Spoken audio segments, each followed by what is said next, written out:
In the rolling hills of South Africa's Eastern Cape, in a small village called Kunu, a boy was born who would one day shake the world.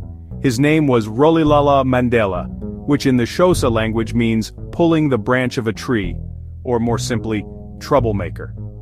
Under the village tree, young Nelson learned about democracy from the tribal elders, how every voice mattered, how decisions were made through consensus. These weren't just stories, they were his first lessons in leadership, justice, and the responsibility that comes with power. But when Mandela arrived in Johannesburg as a young man, he discovered a harsh truth. His country was built on a system of racial oppression.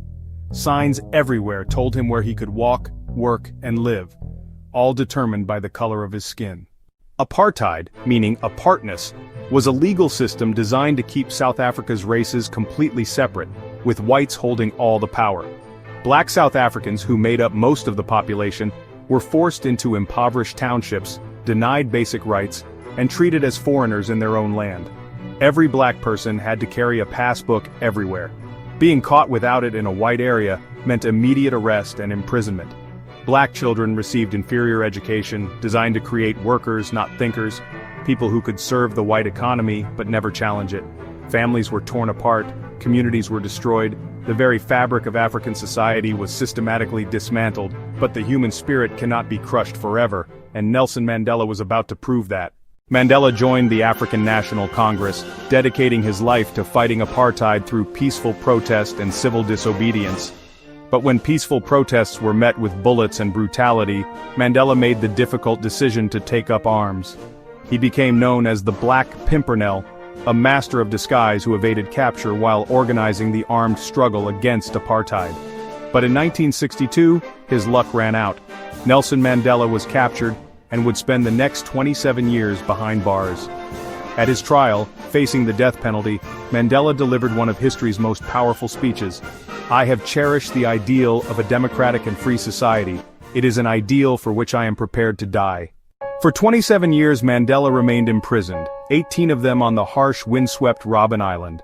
But instead of breaking his spirit, prison became his university. He emerged not bitter but wiser and more determined than ever. On February 11, 1990, the world watched as Nelson Mandela walked free. Not as a broken man, but as a leader ready to heal his nation. His first words spoke not of revenge, but of reconciliation, setting the tone for South Africa's peaceful transition to democracy. On April 27, 1994, for the first time in South African history, people of all races voted together as equals. Elderly people who had been denied rights their entire lives wept as they cast their first votes in a free South Africa. On May 10, 1994, Nelson Mandela was sworn in as South Africa's first black president. Never, never, and never again shall it be that this beautiful land will again experience the oppression of one by another. Mandela's vision of a rainbow nation began to take shape, a country where diversity was celebrated, not feared. He understood that true freedom meant ensuring that everyone, including former enemies, could enjoy the same rights and dignity. Mandela taught the world that courage is not the absence of fear, but the triumph over it. That forgiveness is not weakness, but the ultimate expression of strength. Nelson Mandela's long walk to freedom became humanity's journey toward justice, equality, and reconciliation. His legacy reminds us that no matter how dark the night, the dawn of freedom is always possible when we choose hope over hatred, unity over division, and love over fear.